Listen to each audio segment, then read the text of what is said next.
What is up, everybody? Welcome into the Bat Flip, where we discuss everything baseballs. I'm Landon Raby. With me, Dillon Taylor. Tennessee is headed back to Omaha, baby, and you can't tell us nothing. Did we think we'd be here? I kind of almost. I was feeling real creative last night. I wanted to tweet the Paul Rudd thing where he's like, "Who would have thought?" No, Look at us. yeah, well, look at us. Um, I mean, we're back, and just when you think this team is dead in the water, they find some life. It happened against Vanderbilt. It happened against Clemson. You're down game one against Southern Miss. You're down 4-0 in game two, and here comes Tennessee to score 13 unanswered points. I mean, it was just a really good feeling, and I think it just helps so much that Tennessee was able to get over that super regional hump that was created by last year's team.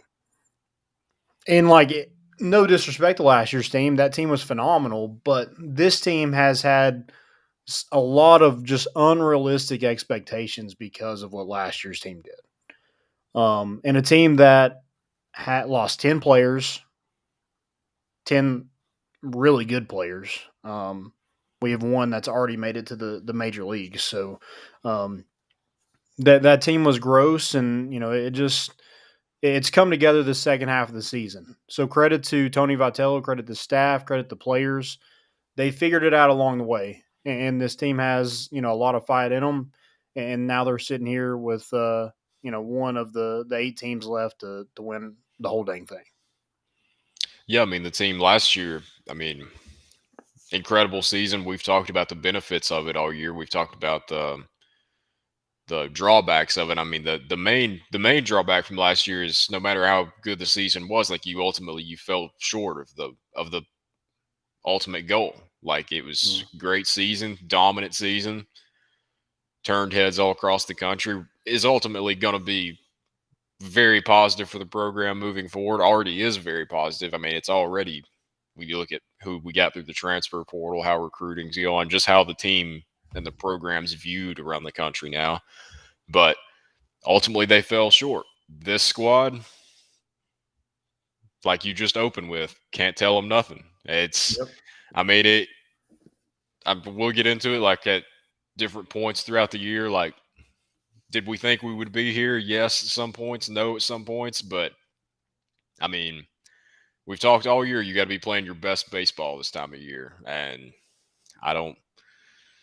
Wake Forest is about the only other team that I think can definitively say they're playing the best baseball right now. Besides that, you just want a shot to end your season in Omaha, and you've got it now. Yeah, and I think right now you're playing with house money. I mean, we were talking about it. Look at us. Like, this team got swept by Missouri. This team didn't score a single run in Hoover.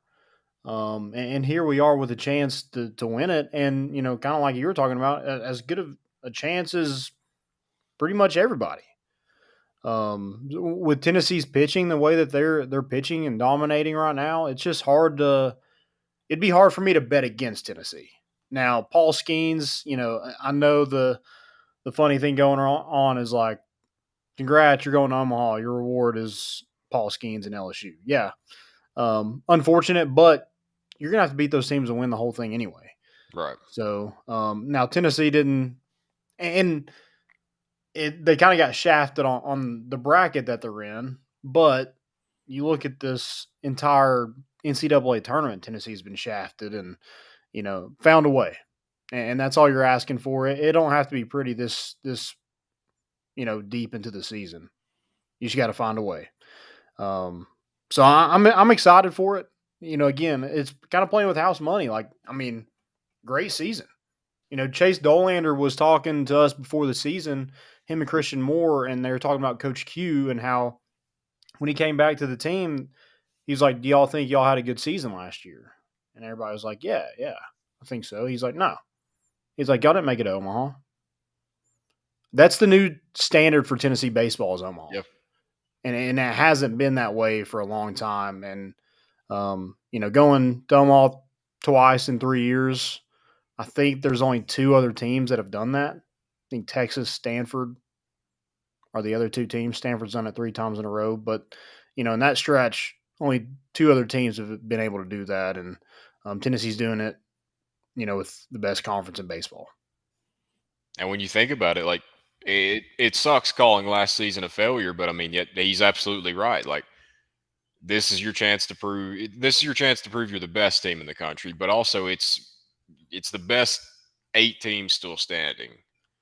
Obviously, that team last year was within the best 8 teams in the country, but they weren't when it mattered.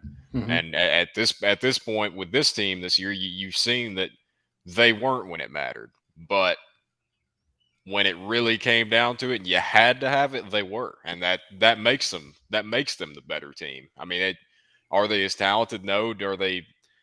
Have they had the same amount of camaraderie throughout the year? I'd say no, probably. But I mean, it doesn't matter now. It's literally everything up to this point. You don't want to call it a new season, especially because you bring up the getting shafted portion of it. It feels like the game did end about 2 hours ago. I'm still recovering from Mm-hmm. the late night. I mean, but it seems like with this squad, like last year when it was going good, it was going good, and then you kind of got hit in the mouth. This squad, it's kind of like they respond when they get hit in the mouth the second half of the season. Maybe their identity is when things don't go their way, that's when they turn it on, and that's a good quality to have in postseason baseball, and it's reared its head many times now. So if it wants to keep showing up, I'll be a fan of it. Yeah, and I mean, we got to remember last year's team, like that took a long time for it to like get to that point. Now, the year before that, they went to Omaha, but the couple years before that, like the making of that nucleus of that team, it took a lot. Like, I mean, COVID. The year before that, they were in a regional final, so it took a while to build up to that point. Um, and that team that went to Omaha didn't dominate everybody. I mean, they had some struggles. I mean, they got beat by Vanderbilt and Arkansas, so it wasn't just like they were mowing down every opponent that was put in front of them. Now, last year's team was kind of a different story until, like you said, until it mattered. But it took a long time to get to that point, and so for this team to reset, and I mean, it's kind of been like a Rubik's cube. It's like, I mean, you found Hunter Ensley in center field. You keep going with Christian Scott. You finally get to implement Maui into the lineup. He struggles a little bit. You kind of, mess with that lineup to see where he's good at.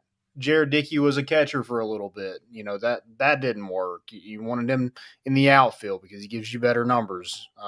He's a better hitter when he's not playing catcher. Cal Stark started the season. Then they went to Charlie Taylor. Then Jared Dickey. And then back to Cal Stark. You've had guys that struggle. Griffin Merritt was a guy that was a mainstay, struggled, benched, comes in as a pinch hitter, hits some walk-offs, and now he's back in the lineup. And, he had 4 hits on, God, my days are running together because last night on Saturday. So, yeah, I mean, and the pitching staff. I mean, Andrew Lindsay, Chase Burns is struggling. So Andrew Lindsay comes in and, been your Friday night guy and done a phenomenal job. And now Chase Burns went from just, really struggling in the SEC to now one of the best closers in college baseball. So, I mean, it's just a phenomenal job what this staff has done with this team, and they've just kind of figured it out as they win. And now, like you said, they're playing the best baseball that they have all year.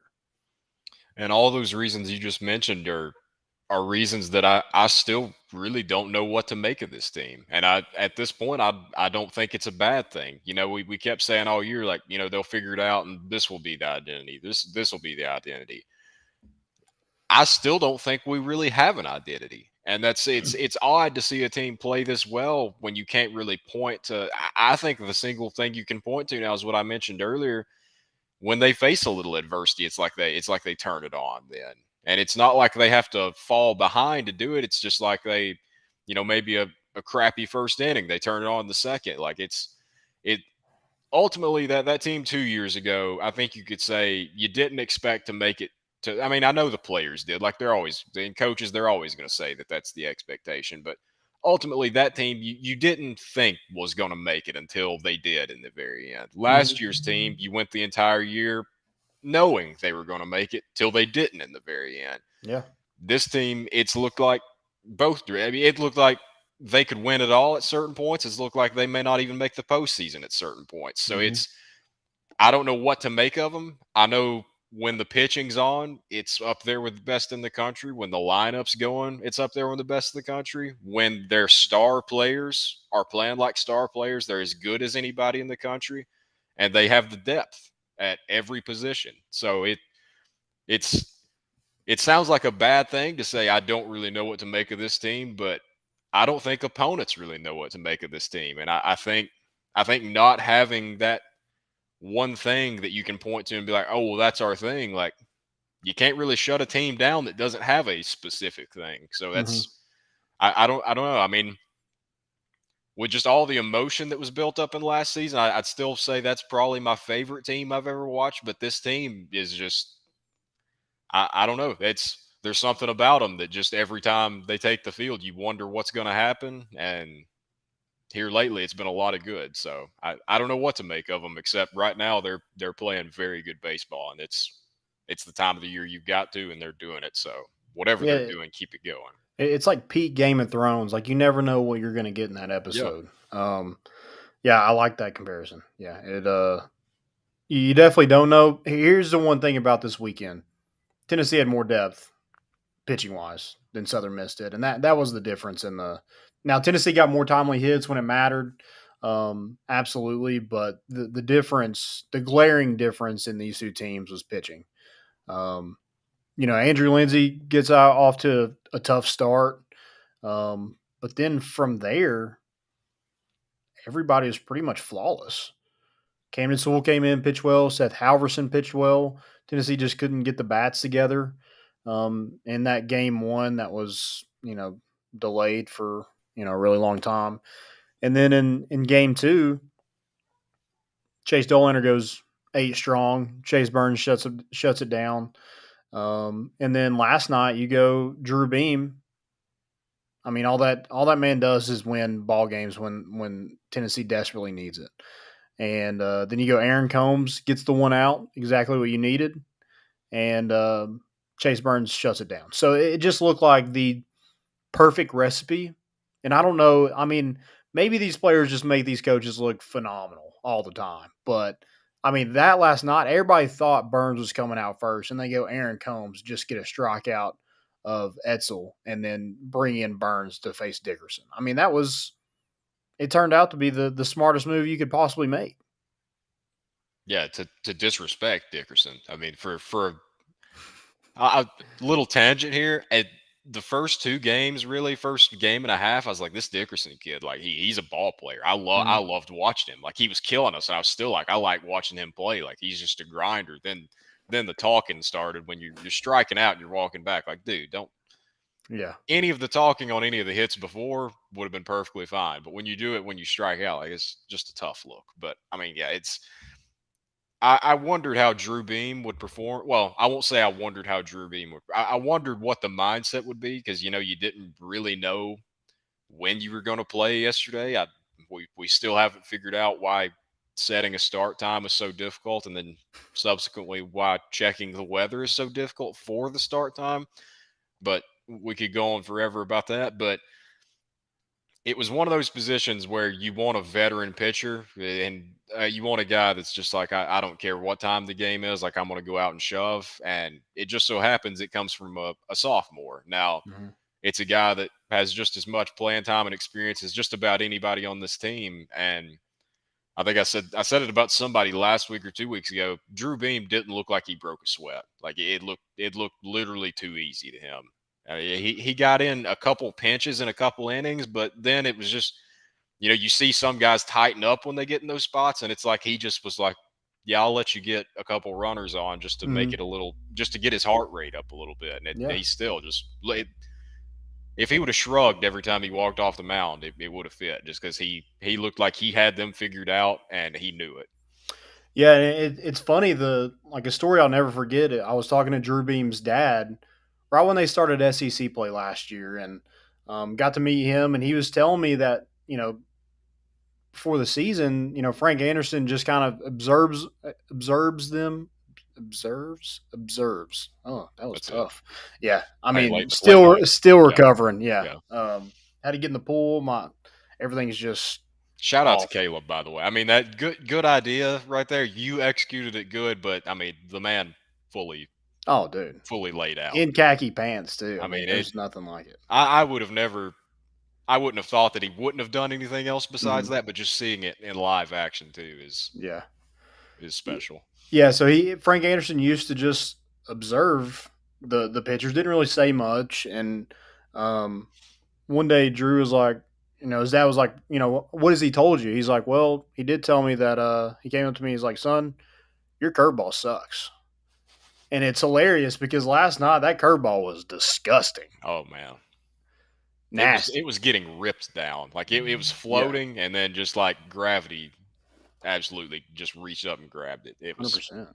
It was nice, and he knew when to use it too. Hmm. He knew where to use it. Yeah. I don't know that he hung one the entire night. Yep. Yeah, he looked good. And he's always going to be with that velocity, like, I mean, he's going to get some strikeouts, don't get me wrong, but he's always been a pop fly rollover kind of guy. Now he's going to give up some hits every now and then, but every time you thought, man, here it comes, or he's going to get in a jam, he gets out of it. And that's QB1. That's what he is.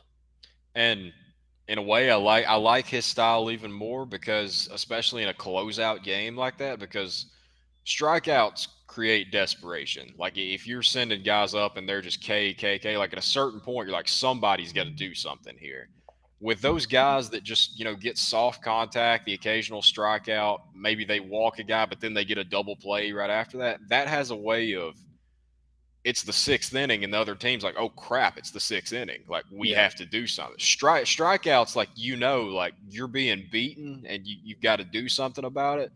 The guys like that just have a way of lulling you to sleep in the best way possible. Like it looked like at certain points. I mean, you saw Southern Miss didn't really. It didn't look like they had much urgency to really do anything until the late innings of the game, and by then it was too late. yeah. I want to ask you a question. Who is a bigger pair, Chase Burns or Zane Denton? Um, Zane didn't. Zane Denton. I mean,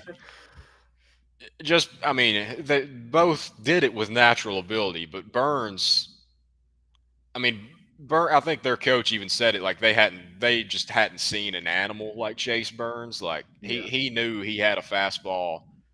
He knew he could throw it by him, and then he mixed in the occasional slider. He really didn't have to. He could have thrown that fastball the entire time, and I think it'd been the same result. But yeah. Zane Denton, to do it once is one thing, but I don't know how he got that ball out yesterday. I mean, nothing was carrying at any And it point. looked like a pop fly. I mean, off the bat, you're like, oh, that's Yeah, another the one. air was just soup. It looked like nothing was carrying, and Yeah, I thought he got way under it, and it just kept carrying. To me, yeah, I mean, we've seen it from both of them, but to do it twice and just make it look easy like that, Denton is. And he's slowly becoming a guy that I know we're towards the end of the year. If you can convince him to come back, he's slowly becoming a guy that's like doesn't really matter where he hits in the lineup either, which makes him even more scary. So yeah. Hey, NIL. Take care of Zane Denton. that's what it's there for now. Yeah. Yeah. I mean, that's just. I mean, he's not the only one that's put the team on his back, but it just feels that way with. I mean, you can't have two home runs in 2 weekends that come at the most opportune times. I'll put it this way: I don't know that you see Chase Burns come out that fired up and that confident and just blowing it by people if Zane Denton doesn't hit that home run right there. Yeah, I That would agree gave with you that. that gave you enough padding to where Burns isn't coming in with a 1-run lead, and it's like, yeah, I need to try to throw it hard, but also like I got to be careful here. Like that gave him free reign to come in and say, "Here's my best stuff. Try to touch it." And if it's a 1-run game, I don't know that he really approaches it that same way. I don't know if the coaches want it to approach it that same way, but with a 4-run lead, you kind of give him the reins and say, just do what you do best, and he did it. Yeah. I mean, I know, like, every pitcher wants to be a starter, I feel like. But man, that haven't like being able to have that kind of fire and passion coming in as a closer or reliever. I mean, that's unmatched. I mean, that's something that we didn't really see until this season of Chase Burns. And I wanted to ask you too. Do you? Because I mean, he's going to come back. Do you want him in the rotation next year, or do you say keep him? Because I'm still a proponent of he's got that kind of stuff and he can go that long. A move back to the rotation is what I want to see from him. But at the same time, like if he can do that consistently, like Yeah. you almost Yeah. wonder if you can find another Halverson, somebody, another Dolander, another Lindsey, somebody to transfer in to fill that spot. And just say, hey, do what you do, Burns. Yeah. I'm kind of indifferent about it. I'm just whatever he wants to do. I think he's going to be phenomenal at. So, if he thinks he can be a starter in the MLB, let it happen. But here's the thing: if you're the starter in college, you can always go back to the bullpen. Right. But I think if you're in the bullpen long enough, maybe starting kind of fades for you a little bit. Yeah. And I'll say I still think his stuff is better suited out of the bullpen because he's got the fastball and the wipeout slider. He mixes in that changeup, but to really dominate and to really become a high level prospect as a starter, they kind of always look for that third pitch. And Mhm. it's, do you have one or can you develop one? If he can get that changeup consistently nasty, like then he's got starter stuff now. I mean, we've seen that obviously last year, but if he can get that, like you're looking at number one pick type potential then out of a Yeah, starter's role. 100%. Another guy we need to mention, Griffin Merritt. All that man does is hit singles. Yeah.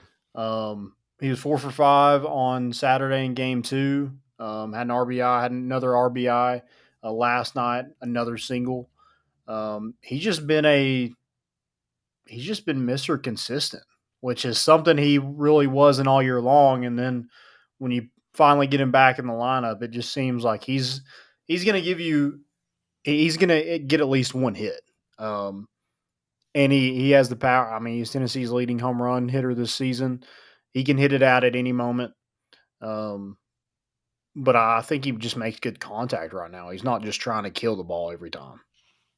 And it's the thing you wondered about when he was slumping earlier this year, like, oh, is he just a boom or bust guy? Like, is it either, you Home get a run or three, strikeout. right, you get a 3 for 4 game with a bomb and a couple doubles, but then you follow it up with 5 games of, 2 for 15 with, 8 strikeouts. Mhm. Now he's showing that, like, which really is impressive for a college kid. I mean, I know he's a little bit older as a college kid, but still to have the mindset of you can mash it. You're the leading home run guy on the team, but to go 4 for 5 and not try to kill everything, like that's, to be able to do it is impressive, but to be able to mentally tell yourself like, hey, I don't this team is still really good when I don't try to kill everything, like that's impressive.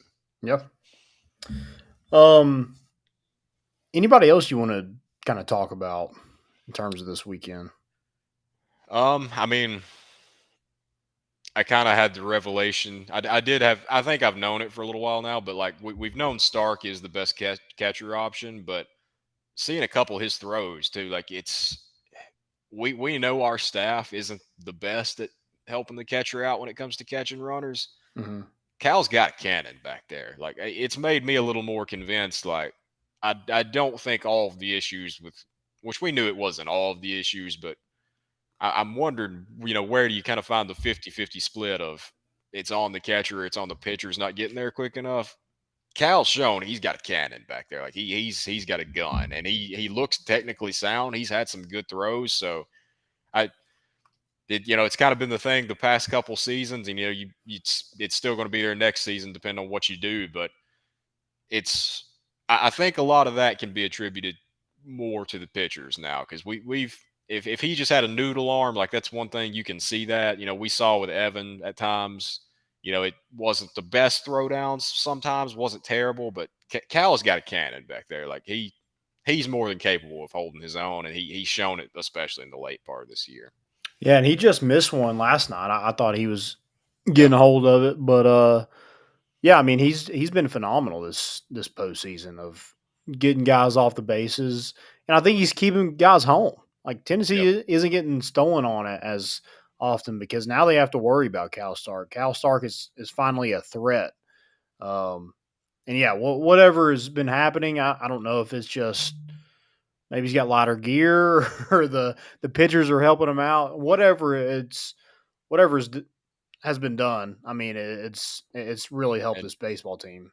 no noticeable pass balls either. Like I don't remember the last time I've really seen runners start to take advantage of balls getting past him back there. Like he's Hmm. been a wall too. Yeah, So it I know the average isn't what people want. I know the bat leaves a lot to be desired at times, but it's kind of the same thing you've seen. If you've got 8 guys that can really mash and they're really rolling, you don't ever want to say a guy's bat doesn't matter in the lineup as much, but it's a lot easier to cover when he makes up for it by being solid behind the plate and having other guys hit around him. So he didn't really do anything this weekend that warranted credit, but I think it's just kind of a culmination of the last couple weeks of him like it's like an offensive lineman. Like if you don't hear their name, that means they're doing a good job. It's kind of absolutely. it's kind of the same thing. Hmm. Catchers have a little bit more opportunity to show off a little bit. Linemen get the pancake blocks on a pull around on a draw.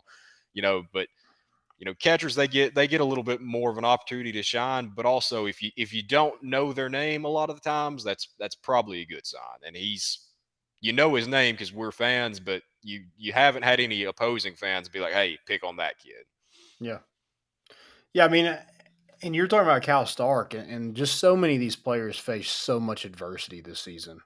And I think a lot of that was the expectation, coming in preseason Yep. number two.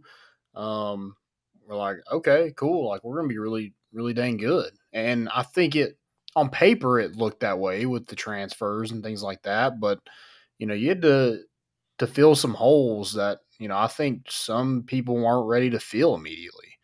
Um, so yeah, a guy like Cal Stark is just improved so much over the course of the season. And yeah, the bat isn't as big of an issue if you're throwing guys out.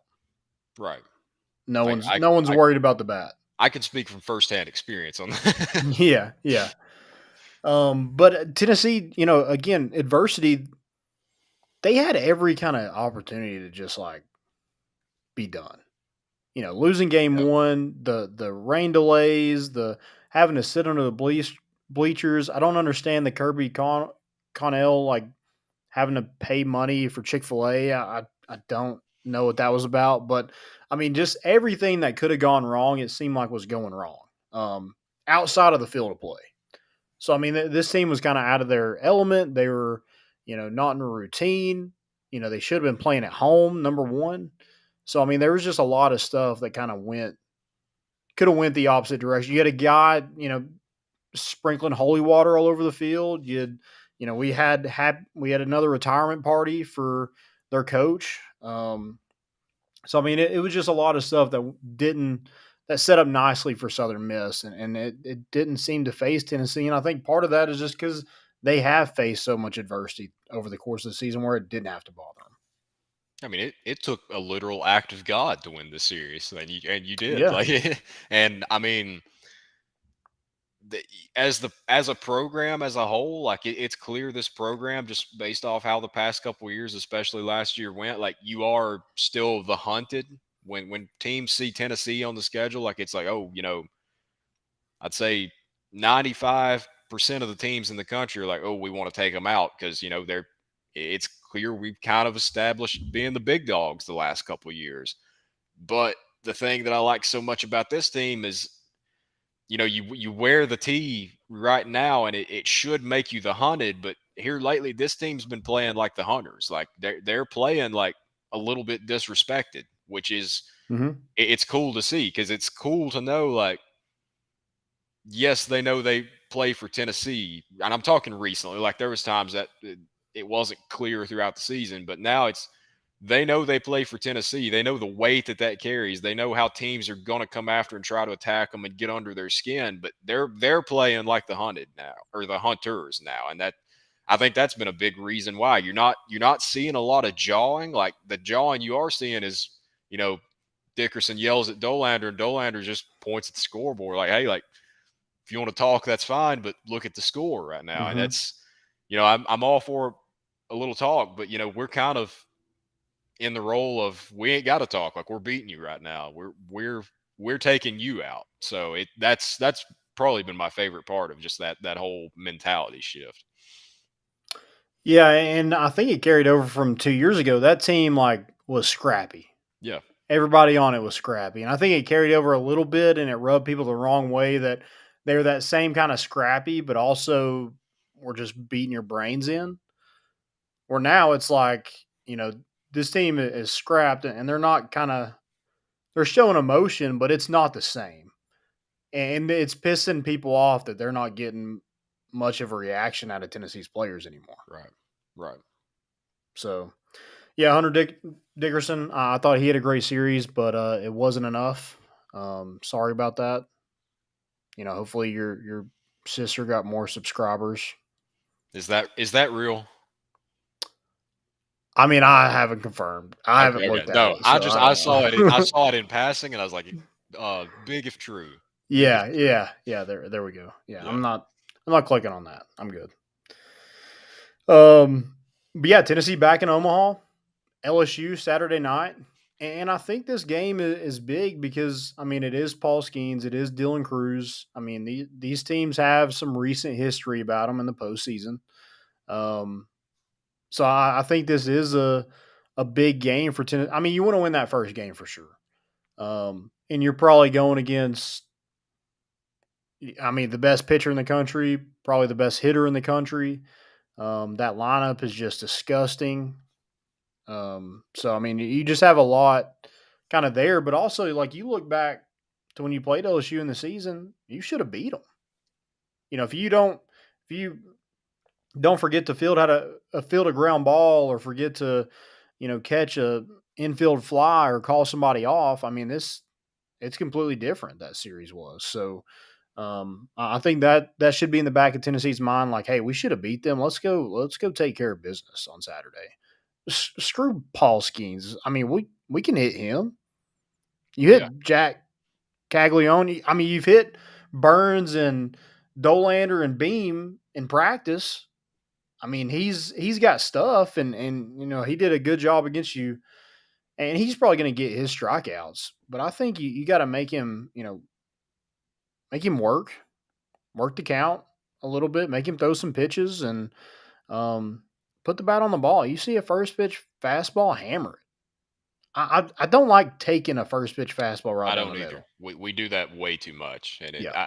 I appreciate trying to work the count, but I mean, we had a comment about Maui earlier specifically. I don't want to pile on Maui, but when you take a first pitch strike right down the middle at not insane velocity, and then you're swinging out of your shoes at two loopy breaking balls, like that gets agitating after a while. I'm sure it does for him the most, but if you're struggling, if you get one fat, I don't care what the count is, like tee off on it. It, Yeah. it can't Well, hurt and anything. that's the thing is it's no secret that Tennessee struggles with hitting off speed stuff.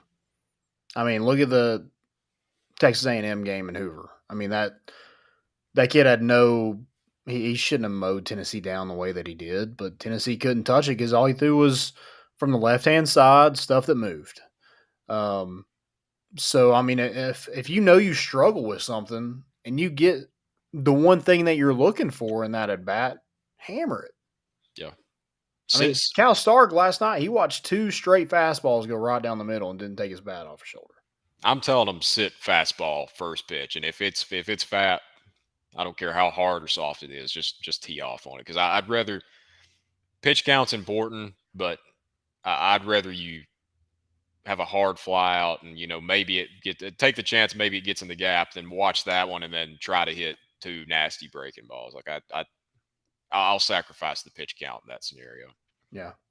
Has Blake Berg taken a step? Is he? I know he's kind of struggled a little bit last night, but getting that, I mean, it just felt like he was at 15 home runs forever. So getting that one on your 20th birthday, does that give him some a little extra? Maybe it takes the weight off his shoulders a little bit. I don't know. He's that playing good in the field, so I yeah mean that yeah that definitely it's not like he doesn't want to be out there because he's playing well in the field, which is something that I think everybody would agree that batting is where he's going to make money, not fielding. But yeah. and, he's been playing well in the field, so um, maybe that is I don't know. Is it like Cal Stark where it's just like I'm not worried about it. He's playing well in the field. He'll get his at some point. I mean, I'm still keeping the belief that he will. I mean, he mashed that one. That's what everybody was talking about. I mean, he uh, one of the hardest balls I've ever seen hit, and Hmm. you got the patented bat flip as always. But then after that, like I don't remember if it was his last at bat or next to last at bat. I know he went down on two curveballs that shouldn't have been swung out on either one. But I don't remember which one of those at bats. It was a good at bat up until that point. Like it looked like he was seeing it well and was on it. And I was like, oh, he's gonna rip one for a double here. And then it's the breaking ball that starts away from you and never really came back to you that he had two just really ugly swings on. So I Hmm. maybe he is seeing it better and he was just too hyped up on those and he was trying to do too much. Maybe he is actually because the swing's never been the problem with him, like we talked about. Is it just looks like he's not seeing anything. Well, Hmm. he saw that one and he saw it nearly land on the building out there. So I mean, maybe he is, and that was just too bad at bats there. And he's going to come out with his hair on fire. That's what I'm hoping. You hope that's what it is. You hope it wasn't just he got one kind of hung right in his swing path, and that's what's going to happen if you put one in his swing path. So well, let's hope that his swing path is all encompassing now, and that he's seeing it better. Because if he gets going too, then Wake Forest has got to watch out too. I don't care. I don't care who you are. Yeah, and I mean it is frustrating that you do kind of watch those fastballs, but it's not like Tennessee isn't having competitive at bats. Right. I think we've said that before. Earlier in the year they had a lot of them, but now it's like yeah they're getting down the count, but they're battling. I mean, Cal Stark's going to make you throw 5 or 6 pitches in at bat. Now he might strike out, and Maui's the same way. They might strike out, but they're going to give you, a pretty good at bat, and hopefully set the next guy up for success. But um, yeah, you'd like to just see a little bit more of just, hey man, if you see it, hit it. See ball, hit ball at that point. It's still the one thing I would ask Tony V. I would praise him 10,000 times, but there's the one thing I would ask him a little bit sarcastically, but mainly serious. Do you hate bunting? Because I think he might. It's Yeah, I that's don't the think he only loves it. other thing I can say is I know at one point you had Maui and Inslee on, and I understand the opposition to not wanting Jared Dickey to bunt. He's your best hitter, but that also means he handles the bat better than anybody else. And Hmm. there was one scenario where it's like I understand you want to let him rip, but at the same time, having runners on second and third with one out, then and all you need is a fly ball to score because Maui's scoring on anything decent. It's worked out. It's not a complaint. I hate bunting, but at the same time, like if I can have runners on second and third with one out with still your 4, 5, 6 hitters coming up, I want to see if he does it more in Omaha. Like I want to see if that was just a Southern Miss thing. Is that something that'll be a different called a different way in Omaha? I don't know. It that confuses me sometimes. I hope it doesn't come back to bite us because Hmm. playing that small ball can be the best thing for you sometimes. But I don't know. I'm not going to second guess the man. I mean, he's done literally everything since he's been here. But I do want to just ask: does he hate bunting? Because Yeah, it would be pretty and maybe he hilarious. wasn't good at it, so maybe that's Yeah, something that he's like, oh, screw that. We're not doing it that. it would be hilarious if I asked him that and he was just like, "I absolutely hate bunting." Yes, I'm sorry. Like, you just go, "Oh, okay, I get it then." Like, yeah, Yeah. yeah. Yeah, especially when they shift on those left-handed hitters, you'd like to see them just square one down the third baseline right there. But But if the man just hates bunting and has a moral opposition to it, and it's just against his religion to bunt, then hey, I understand. It's mhm. you've been winning games, so if that's not your thing, that's not your thing. Yeah, I mean, how many games has Tennessee won this year? Right, Yeah, I right. think We're okay. We're okay. Yeah. I mean, Well, let's go MVPs of the week. I don't remember who went first last time, but I I'll let think you go. I think you got it this time. I think I was first. Okay. Um, I, dude, I gotta go. Mr. Rubber Match, Drew Beam. I mean, just anytime you need a win, it's Drew Beam's time, and he's been put in that position so many times. Against South Carolina, against, um, he finished the regional out against Charlotte. He won this game against who do we play? Southern Miss. Southern Miss. God, last night was. I mean, I was so pumped up that I didn't go to sleep till about 3 a.m. and I had to wake up at 7:15. So It's wearing on me right now. yeah, need some sleep. Hopefully we'll get some of that after this. But yeah, I got to go Drew Beam. Just phenomenal job. And the velocity has been something that's impressed me this year. And then he comes out with this curveball that just looks out of this world. I mean, it was unreal. So I'm going to go Drew Beam for my MVP of the week, just because you know he puts you in that position to win that ball game. I mean, when it was 1-0, I felt pretty good. Now I felt even better after Zane didn't hit that home run, but when it was 1-0, I was like, man, the way Drew Beam's pitching, you got all those dudes in your bullpen ready to go. If he gets into some trouble, we're good. Yeah, it's that he was going to be my pick too. It's just the fact of Sorry, man. no. Hey, it was your turn.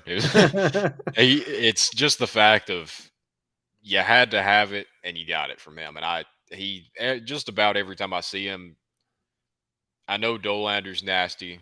Lindsey's proven he can be nasty. Burns can be nasty. There's just about everybody on this staff and in the bullpen can dominate at times when they need to. But just his demeanor, it's like he could be playing catch in the backyard for all he cares. Like that, It's that's what it looks like, effortless. and it calms you. But Hmm.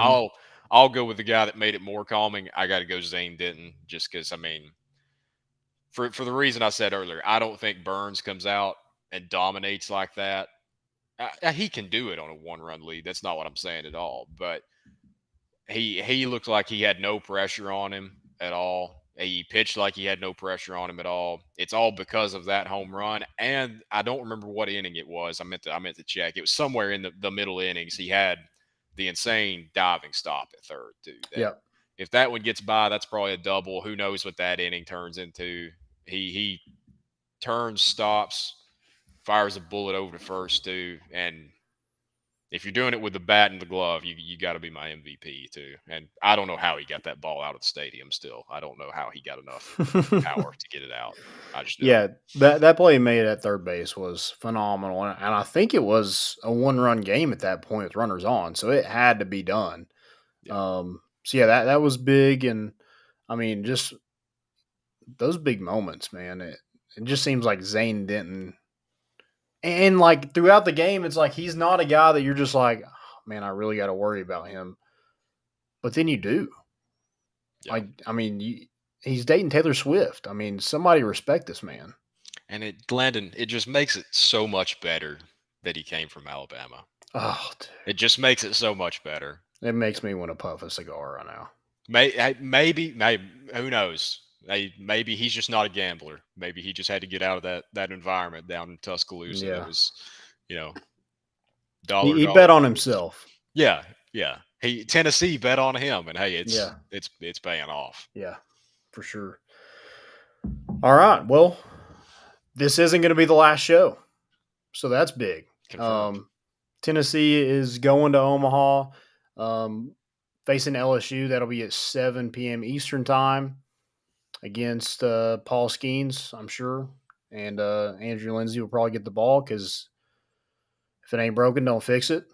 And Tennessee's just going to keep rolling. The good thing is it's double elimination, and we've faced elimination. So I mean, it's nothing that we haven't seen before. And guess what? It's we weren't able to host this one, so I think that's something. Now we were going to talk about the NCAA, going to Hattiesburg, number one. but the stupid rating thing is the most asinine thing I've ever heard of in my entire life. It it's another way for them to justify their poor decision making. Yeah. That's all it is to me, and it still doesn't do that job. But I don't know. Hey, the number one thing about Nebraska in Omaha, there are no hosts now. Yep. Yeah. And I mean, not scheduling the game yesterday, like, why schedule it at 5? I mean, do they have anybody, like an intern or anybody that looked at the weather? Anybody? I mean, Nope. everybody knew that game was going to get delayed. I don't know if they still just use sundials in Indianapolis, and that's Jeez. they base it all on who took Mark Emmert's job. I don't the Baker guy. They just depended all on if his knee hurts or not, the arthritis if it flares up. Because I don't any modern technology would tell you, hey, that game's not getting Yeah. played at 5, and what do you know? It actually Conspiracy get theory, played at 5. they picked Southern Miss to host because they knew all the Tennessee fans would watch it and it would boost their ratings. I I don't even think that's a conspiracy. That's Probably real. you only give the visiting team 600 tickets. Like, I mean, I don't think that's a conspiracy at all. I think that's probably what it was, honestly. Yep. Unreal. Well, I hope they. I almost tweeted last night. No one watched the game, and let's just all listen to it on the radio. But I have to watch it. But Yeah, that'd been really cool if we just all did that somehow, yeah. or we Because I had mean, one person buy it, and everybody just like had a big watch party somewhere, so they only got one rating out of it. it's like when we beat Bama in Neyland. Like there was the fireworks went off, and then you had the people across the river like just waiting, like, oh, what just happened? Like, and they're Hmm. just kind of the fireworks told you what happened. Then like just Yeah. have one person sitting up on the hill and just give us signals back. But Right. I mean, yeah, Tennessee. They know Tennessee clearly has the bigger fan base. Shout out Southern Miss fans, by the way, too. I mean, it seemed like a decent environment there. Like it seemed like they cared, Hmm. but at the same time, like I don't think you had a conspiracy there at all. I think it's just true. They know you compare fan base sizes. I mean, Tennessee's is much bigger, so it just comes down to the numbers of they're gonna have more people watching. I think they know Tennessee will travel better, so it came down to the money. It's disappointing to know that that's what it'll always come down to Hmm. with the NCAA, and their merits actually don't hold any merit. But I mean, it wound up not. Yeah, spin zone for Southern Miss fans. You didn't lose the way that Texas lost, so. Yeah, that brutal, brutal. But yeah, that's all we got. Thank y'all again for listening. Again, this is not the last show. We'll be back next week. Hopefully, um, still in it. And thanks again. Thanks for listening. And go Vols. Love you guys.